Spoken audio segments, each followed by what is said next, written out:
the sharp scent of chemicals sliced through the cool morning air like a warning. From the kitchen window, the man paused mid-sip of his coffee, eyes narrowing as he noticed a plume of smoke rising from the backyard. For a moment, he thought it might have been steam from the sprinkler system or maybe fog from the early chill. But then the smoke thickened, green and greasy, curling upward like something alive. He set the mug down, walked swiftly to the sliding glass door, and stepped outside, barefoot on the dew-covered wooden deck. The scene before him took a second to register, then hit with the force of a gut punch. Harold Cranston stood on the other side of the fence, except the fence no longer stood as it had the night before. Thick, bubbling acid hissed down the cedar panels, eating through the wood like a living creature. Patches of the fence melted into blackened streaks, revealing charred scars where clean lines used to be. The air burned his nostrils as he moved closer, the chemical sting growing harsher with every breath. And there stood Harold, beige windbreaker zipped to the chin, clipboard tucked under one arm, and a large, translucent jug in his gloved hand. He was calm, calculated, as if this destruction was part of a maintenance routine. With a final shake of the jug, Harold poured the last of the corrosive liquid onto a lower corner of the fence, watching with quiet satisfaction as the wood sizzled and warped. "Violation of community uniformity," Harold muttered, barely glancing up. His tone was flat, cold, like he was reading from a script. He tightened the lid on the jug, straightened his back, and looked the man in the eyes with a smirk that belonged more to a tyrant than a neighbor. Non-compliant materials. "You were warned." The man said nothing. His jaw clenched. His hands curled into fists at his sides, then slowly loosened as he forced calm into his voice. "You crossed onto my property, Harold." "Your property?" Harold's eyes twitched, briefly glancing at the charred boundary line before returning with that same smugness. "Technically, the HOA has shared jurisdiction over perimeter-facing structures. You should reread the charter." The man studied him carefully. The way Harold stood, just inches behind the invisible line between public and private, spoke volumes. He had timed this, waited for the homeowner to be distracted, maybe at work. But this morning, Harold's plan had collided with an early coffee break. "You think this is about fence materials?" the man asked quietly, his voice low but firm. Harold shrugged. "It's about harmony. Consistency. One ugly fence ruins the whole aesthetic of Briar Hollow." The words were absurd, yet they struck a nerve. That fence had taken 2 weeks to build. He'd stained each plank by hand, matching the rich walnut finish to the home's trim. But Harold didn't care.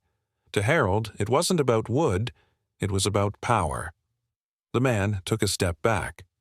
"I'll be filing a report." "And you'll answer for this?" Harold raised an eyebrow. "You can try. But you'll find that our board's bylaws back me up. I suggest you let it go. Wouldn't want to make things harder for yourself." With that, he turned and walked off along the side of the house, his shoes crunching on gravel, the acid jug swinging by his side like a trophy. The man stood in the thickening air, watching the smoke curl from his scorched fence. The once straight lines of cedar were now twisted, melted, and blackened. Drops of chemical runoff hissed as they hit the flower bed below, already beginning to wilt the tulips his son had helped him plant the week before. A single butterfly, confused or perhaps poisoned by the fumes, spiraled down and landed dead near the fence post. Behind him, the sliding door opened. A young boy, maybe 9, peeked out. "Dad? What's that smell?" "Go back inside, Jacob," the man said, his voice gentle but urgent. "Close the door tight." Jacob hesitated, then obeyed. The man exhaled slowly and turned toward the garage. As he walked, his eyes flicked to the corner of the yard where a heavy tarp covered something large, squared, and bolted to a concrete slab. No one had asked about it. Not yet, but soon they would. Inside the garage, the lights flickered on with a quiet hum. Shelves of tools lined the walls, spools of copper wire, insulated gloves, steel posts, transformers, and a blueprint rolled out across the workbench. The design looked nothing like a traditional fence. It was reinforced, angular, embedded with motion sensors and power conduits. Next to the blueprint sat a small metal sign engraved with a warning, "Security Perimeter. Do not approach." The man stared at it for a long moment, then picked up a screwdriver and resumed work where he'd left off the night before. Out on the street, Harold's beige windbreaker disappeared behind a hedge. But inside the garage, something far more dangerous than acid was coming to life. Measured, deliberate, and fully within code. Harold Cranston had just made his boldest move, and the man he underestimated was no stranger to systems, circuitry, or pressure. He didn't scream, he didn't threaten, he just smiled to himself, a quiet fire building behind his eyes. He had just declared war on the wrong man. The sound of gravel crunching under polished loafers had become an unwelcome morning ritual. Every day, just past 7 a.m., Harold Cranston would make his rounds through Briar Hollow, clipboard in hand, squinting behind thick-rimmed glasses as if every porch, bush, and driveway concealed some vile breach of protocol. His beige windbreaker flapped slightly in the breeze, always zipped to the neck like a uniform of command. To most residents, it was a harmless sight, annoying but routine.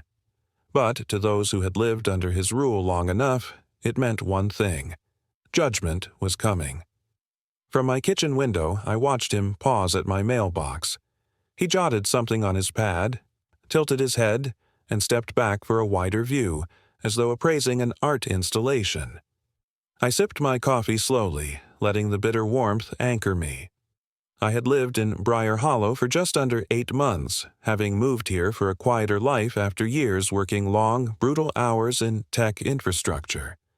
The idea was to give my son a neighborhood where he could ride his bike freely, make friends, and feel safe. But what I didn't know then was that this suburb had its own tyrant. Harold was not elected. He inherited the HOA presidency by default after the previous board dissolved following a scandal, one Harold had conveniently exposed. Some whispered that he fabricated most of it. Others simply shrugged and said, "That's Harold." He used the vacuum of power to install himself at the top, never allowing a new election to be called. "Operational emergency," he claimed. "Board in transition," he said to those who questioned the rules. Over time, he expanded the HOA handbook from 12 pages to 47. Most of the new additions weren't voted on. They were emergency addendums, created in response to environmental or aesthetic threats. The term became a catch-all for anything he didn't personally approve of. Take my front lawn, for example. The grass was lush, watered by a smart irrigation system I had installed myself. But one day, Harold left a bright orange tag on my door. Violation. Grass height exceeds 2.5 inches. The absurdity of measuring grass to the half-inch might have been laughable anywhere else. Here, it was gospel. He also fined me for the porch light I'd chosen. "Too warm in tone," he wrote. "Must match HOA standard daylight bulbs." That was the moment I began to suspect Harold wasn't just enforcing rules. He was curating the neighborhood like a gallery he believed he owned. Then came the citation for my son's skateboard ramp. Tucked discreetly behind the garage, the ramp was out of sight from any street view. My son, Ethan, had even painted it to blend in with the exterior. But Harold discovered it, how, I still don't know, and labeled it a disruptive visual feature inconsistent with neighborhood ambiance. He fined me twice, once for the ramp and once for failure to seek aesthetic pre-approval. Still, the worst wasn't what Harold did directly. It was what he encouraged others to do. I noticed it at the mailbox cluster one evening. 2 neighbors I'd only exchanged pleasantries with suddenly stopped talking when I approached. Their eyes shifted downward, and they excused themselves quickly. The next day, I received a formal notice accusing me of storing non-HOA-approved tools in view, a claim only possible if someone had looked over my fence. That's when it hit me. Harold wasn't acting alone. He had transformed the neighborhood into an informant network, where residents reported on each other for favors, leniency, or out of fear. One man, Mr. Stanley, a retired Marine who had served 2 tours, was fined for painting his mailbox with a color called colonial cream. The HOA codebook listed desert driftwood as the only acceptable beige. Harold not only cited him but demanded a $200 compliance fee and a written apology. I watched Mr. Stanley, a man who had seen real battlefields, bow his head and repaint his mailbox in silence. Harold walked past during the repainting, nodded once, and said, "Glad to see some people still respect order." That image stuck with me, not because of Harold's words, but because of the look in Mr. Stanley's eyes, like something had been taken from him. Harold's tactics weren't loud. They didn't involve shouting or threats. He was polite, professional, and just cruel enough to stay within the boundaries of legality.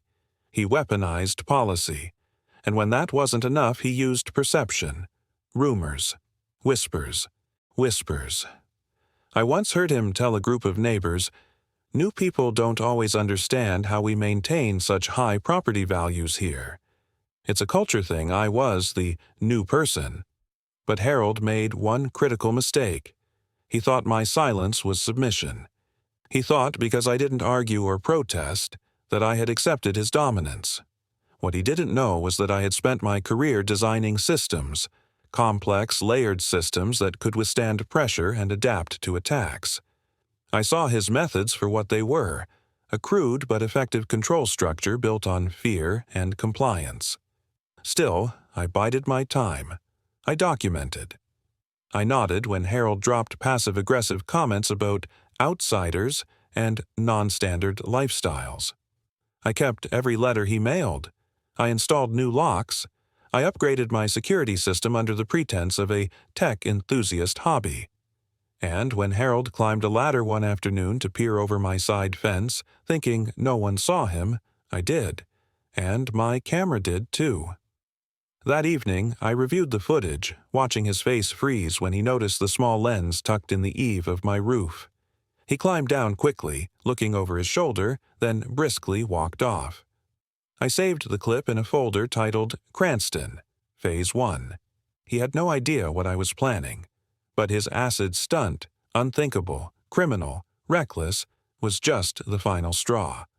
Harold believed he was untouchable, especially when dealing with someone like me, new to the neighborhood, quiet, and always compliant. He thought I was soft clay. But some clay hardens into steel. The smell hit him before the sight did, sharp, bitter, and unmistakably wrong. As he stepped outside that morning, the sun barely clearing the rooftop of the shed, the scent of chemicals clung to the air like an omen. The fence, once a rich golden cedar that framed his garden like a work of pride, was now blackened and blistered. The acid hadn't just stripped the wood, it had warped it, twisted the grain into grotesque curls, like scorched skin recoiling from a burn. He approached slowly, each step crunching on dried grass already turning yellow near the base of the fence line. But that wasn't the worst of it. When he turned the corner of the yard, his eyes widened. A sickly green trail of corrosion slithered beyond the fence line, cutting through his vegetable beds like a river of poison.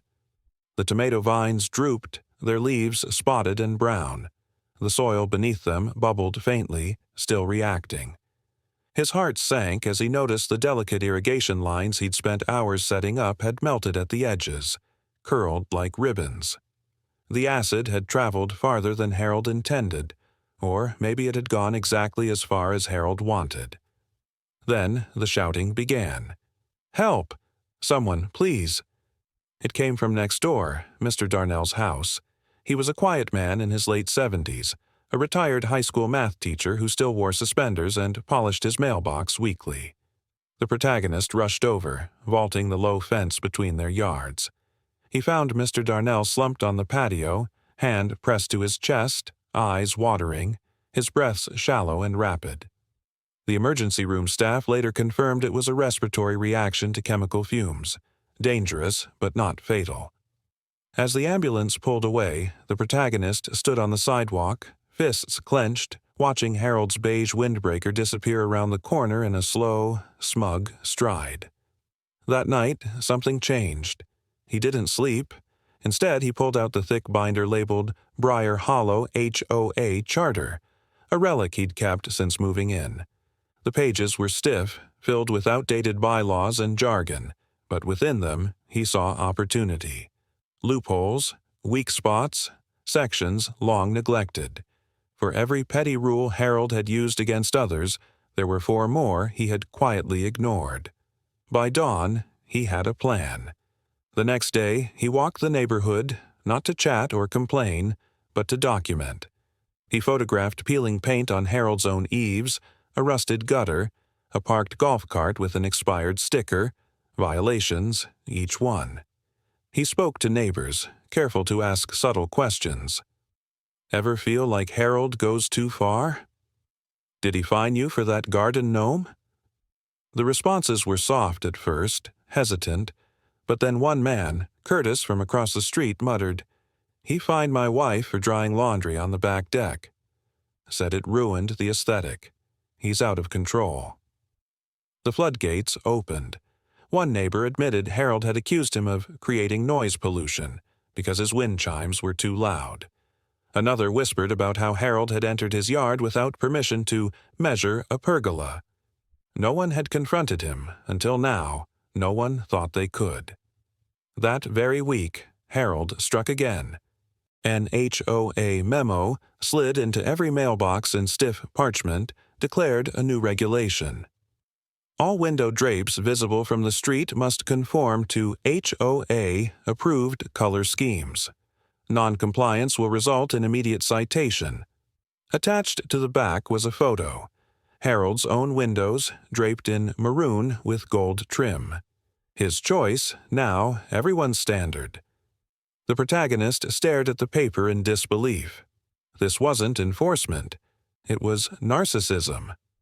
That night, while Harold slept, the protagonist walked the edge of his own property, flashlight in hand, tracing the acid's path like a crime scene investigator. Every ruined plant, every melted hose, every scorched stepping stone, documented. Not just photos, but samples. He collected soil, bagged it. He took a piece of the damaged wood from the fence and tucked it away in a sealed plastic container. The acid wasn't just corrosive, it was a chemical weapon, and he intended to prove it. But fate, too, had something up its sleeve. While reviewing his backyard security footage, he spotted something he hadn't noticed before. At exactly 5:13 a.m., the morning of the acid incident, a shadow moved across the yard, too slow to be wind, too deliberate to be an animal. Rewinding, he enhanced the image. It was Harold, unmistakable in his windbreaker, holding the jug and glancing over his shoulder as he poured, caught in the act. Yet, as the video played again, a detail emerged that froze the protagonist's blood. Behind Harold, just for a moment, another figure stood by the back gate, someone shorter in a maintenance uniform. Watching. Not stopping him. Just watching. He checked the HOA roster.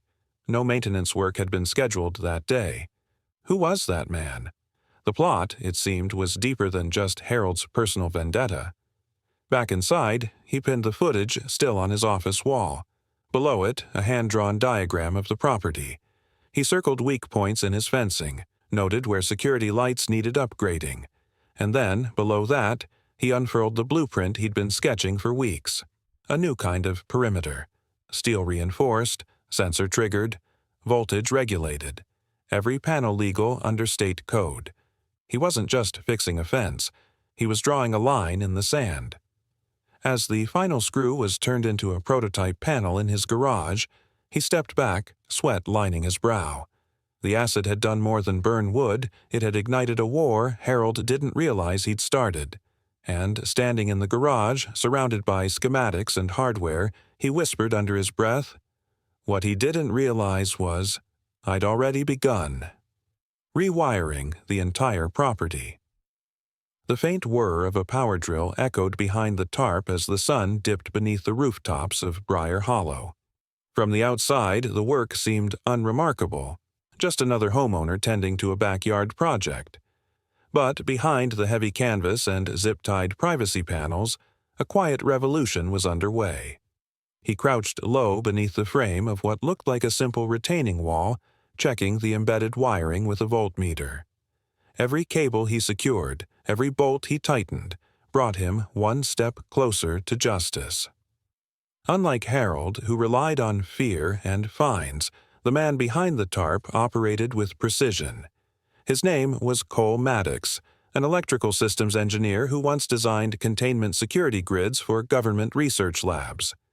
Now, he was channeling that expertise into something more personal. What Harold had mistaken for compliance was actually calibration.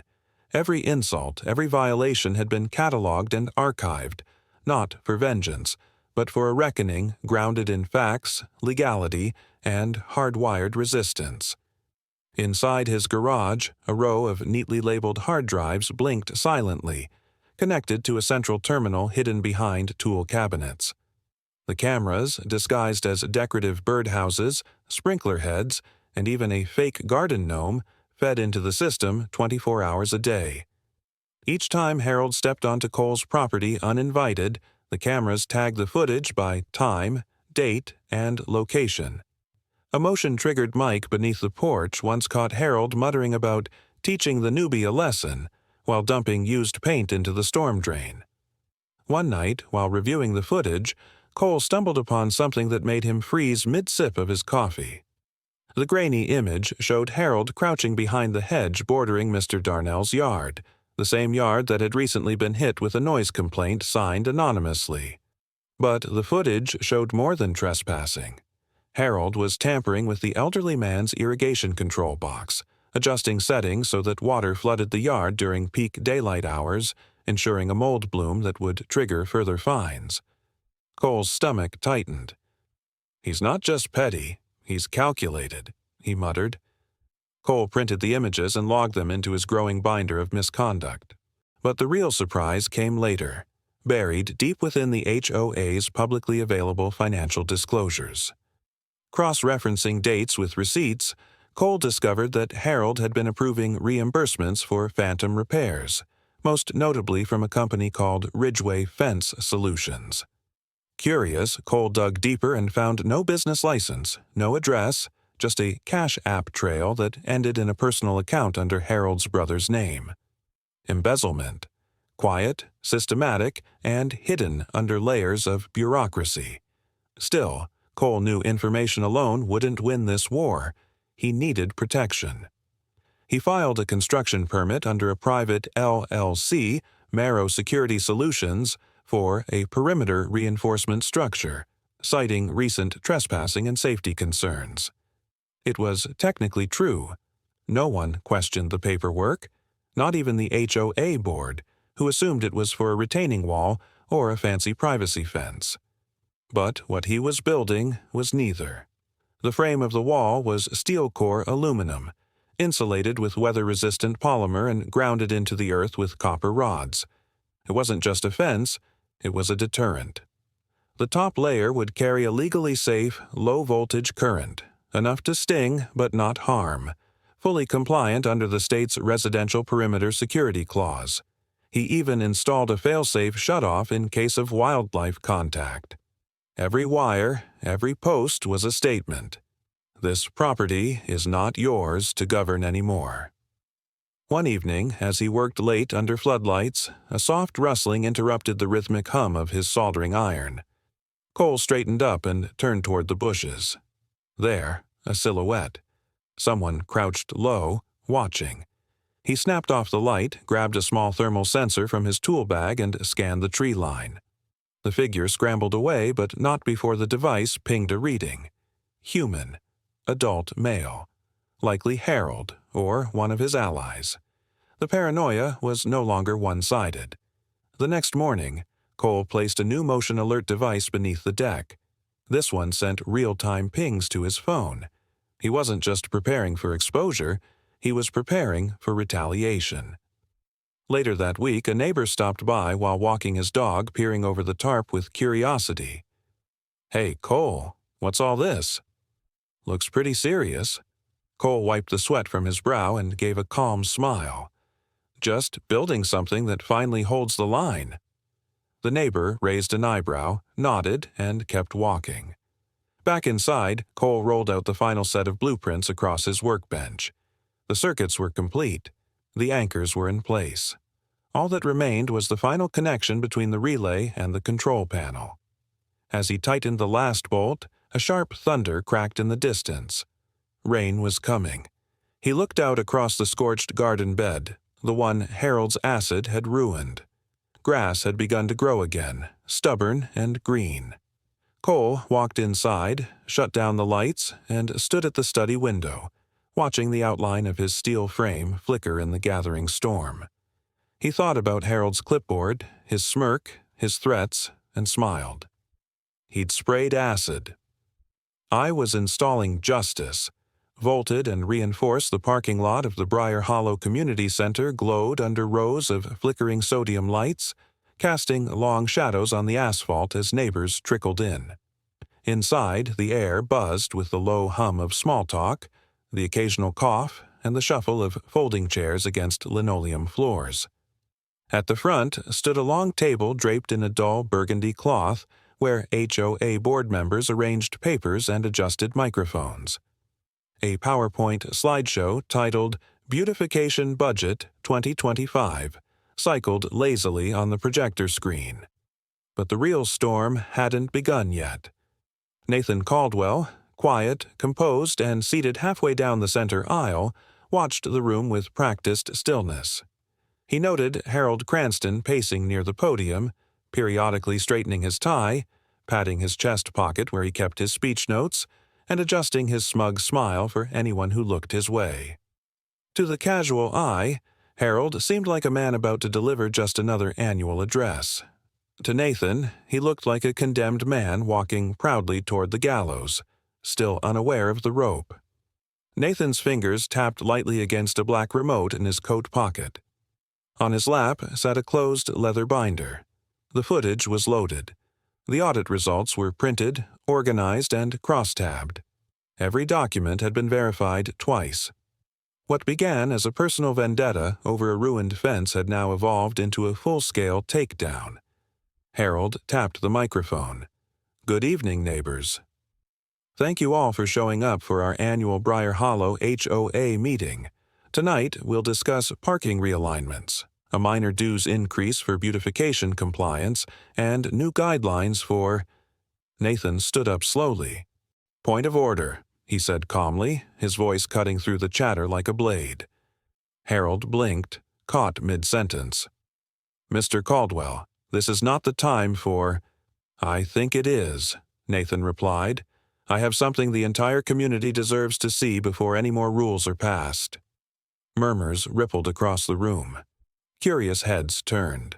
Some neighbors whispered Nathan's name, others leaned forward. Nathan walked to the AV table, plugged in his drive, and clicked the remote. The slideshow blinked, then disappeared. The screen turned black, then brightened. The video opened with a timestamp and a wide-angle view from what looked like a birdhouse camera. There stood Harold, on Nathan's property, uncapping a jug and pouring green acid over a cedar fence. He looked around, adjusted his windbreaker, and smiled faintly as the wood sizzled and smoked. Gasps erupted. "That's my fence," someone exclaimed. "That's our HOA president," another muttered in disbelief. Harold stepped forward, his voice shaking. This is taken out of context." It was for compliance. The structure. The next clip cut in. Harold at a neighbor's yard, pushing pamphlets from a specific fence company. Another video followed. Harold pocketing a cash-stuffed envelope while laughing with a contractor near a truck with no logo. And then, silence. Nathan let the footage linger for a few seconds before speaking. "You'll find the same fence company was listed on nearly every HOA violation Harold issued this year," he said. "The very same company receiving payouts from our dues." Harold's face had drained of color. He fumbled for the microphone. "This is slander." "I've served this community for over 12 years. "That's long enough," Nathan said. Then he opened his binder and handed packets to the board members. "This is a certified audit, commissioned independently. It details unauthorized expenditures, duplicate receipts, and personal landscaping billed to HOA accounts. Pages 13 through 20 show witness statements from 3 board members Harold pushed out last spring." The room fell quiet again. Pages turned. Eyeglasses were adjusted. "I was one of those board members," a voice said from the back. A gray-haired man in a brown blazer stood. "He removed me after I asked to see expense reports." Another man stood. "Same here. He threatened to fine me for insubordination." Harold looked around, panicked. "You're making a mistake." "All of you." But the shift had already happened. Board member Ronald Avery, previously silent, leaned into his mic. "Mr. Cranston, in light of this evidence, I move for your immediate resignation pending legal review." Another board member nodded. "Seconded." "All in favor?" Hands shot up. Harold's mouth opened, then closed. His hand, still clutching the microphone, began to tremble. Slowly, he lowered it. A faint metallic clink echoed as it hit the table. He didn't say another word. Outside, dusk had settled.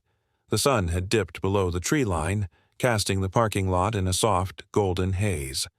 As people filed out, heads buzzing with disbelief, anger, and relief, they passed something new rising behind the meeting hall. A wall, steel gray, gleaming under motion lights with tight panel seams and an odd hum in the air. A warning sign was bolted near its edge. "Electrified security perimeter. Authorized access only." Nathan stepped onto the sidewalk, the night air crisp against his face. He looked at the wall and nodded. The first panels had been installed that morning. And, outside the meeting hall, the first panels of my steel wall shimmered in the dusk, buzzing softly with current. The morning air outside the county courthouse buzzed with low murmurs and the hum of news cameras powering on. A chain-link fence had been set up overnight to separate the public from the high-profile proceedings inside. Behind it, dressed in a wrinkled gray suit that no longer held the power it once projected, stood Harold Cranston, no longer the king of Briar Hollow, just a man awaiting judgment. His eyes, usually sharp with condescension, now flickered with uncertainty. His mouth twitched, as if tasting the bitter residue of downfall he hadn't prepared for. The charges were no longer rumors whispered among neighbors. They were printed in bold ink across legal documents and splashed across local news tickers. Misappropriation of HOA funds, trespassing, criminal mischief with intent to damage private property. But it was the acid attack that led the list, and the evidence against him had become impossible to deny. "I thought he was just uptight," muttered a neighbor near the courthouse, her voice hushed but her tone laced with quiet satisfaction. "Turns out he was dangerous." As Harold was escorted toward the courthouse steps by 2 uniformed deputies, he caught sight of the people he once lorded over. Mr. Darnell, the elderly veteran he had fined for his mailbox, stood leaning on a cane, nodding slowly as Harold passed. A young father from the next block held his toddler in his arms, the same father Harold had once cited for noisy toys on porch. No one jeered, no one applauded. The silence stung worse than the noise. Harold Cranston, for the first time in decades, was utterly powerless. The courtroom was packed. Neighbors, reporters, and city officials all squeezed onto the benches. The prosecutor wasted no time. Footage was played again, this time on a wide courtroom monitor. Harold dumping acid. Harold stepping over private property lines. A financial analyst was called to the stand and detailed the flow of HOA funds redirected toward landscape consulting, which was, in truth, a shell company tied to Harold's cousin in another state. There were fake invoices, duplicate receipts, a clear paper trail of embezzlement. But then came the twist no one expected. As the defense scrambled to redirect blame, suggesting procedural loopholes, claiming Harold had only followed aggressive enforcement policy, the prosecution dropped one final piece of evidence: a wire recording. "I didn't care whose garden it hit." Harold's voice crackled through the speaker, arrogant and unfiltered. "He thinks he's smarter? Let's see how smart his cucumbers are after I melt his soil." The room froze. Even the judge paused, staring over his glasses at the defense table. Harold paled. His attorney leaned in and whispered something sharp, but Harold just stared at the desk, lips trembling. By midday, bail was denied. The charges would go to trial. Harold was led out the side door, wrists cuffed as flashbulbs lit his retreat. The same feet that had once marched confidently across Briar Hollow's cul-de-sacs now shuffled behind the back of a squad car. Back in the neighborhood, life had shifted. The HOA board, reeling from the scandal, was pressured into an emergency vote. Within 6 weeks, the association was dissolved by majority consensus. In its place, a voluntary neighborhood council was formed, focused on real improvement, not punishment. Residents who had lived in fear of citations now shared coffee and plans for a communal garden. The atmosphere changed, not with cheers, but with quiet relief. And in the middle of it all stood the steel wall. It wrapped around the protagonist's property like a fortress, sleek, high, and humming faintly with voltage. Legal documents laminated in waterproof casings were mounted to the posts. Permits, inspection approvals, and the state's residential security clause printed in bold. No one questioned its presence. It stood not just as protection, but as proof. One evening, as the sun dipped behind the treetops and cast long shadows over the iron panels, the man stood in his garden, coffee in hand. A new path of stone ran through where the acid had once scorched the earth, leading to a raised bed of red and black iron roses, crafted from welded scrap and painted by hand. They were symbolic, unkillable, unapologetic. A neighbor walked by with his dog and nodded. "Never thought I'd see the day," he said quietly. "Neither did I," the man replied, eyes fixed on the flowers. In his study, tucked between blueprints and utility schematics, sat the original piece of cedar fencing, charred, warped, and kept as a reminder. Harold's war had started with corrosion and control, but it ended with consequence. And the final blow had never come from a fist or a shout. It had come from the truth, the law, and a mind that refused to be bullied.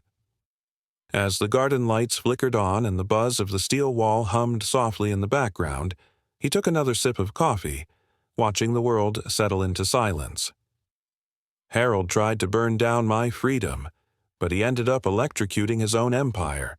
Disclaimer: the story you just watched is fictional. It explores themes of revenge, arrogance, and poetic justice when malicious intent turns against its source. Its purpose is to raise awareness, provoke reflection, and inspire accountability, fairness, and respect within neighborhoods and communities.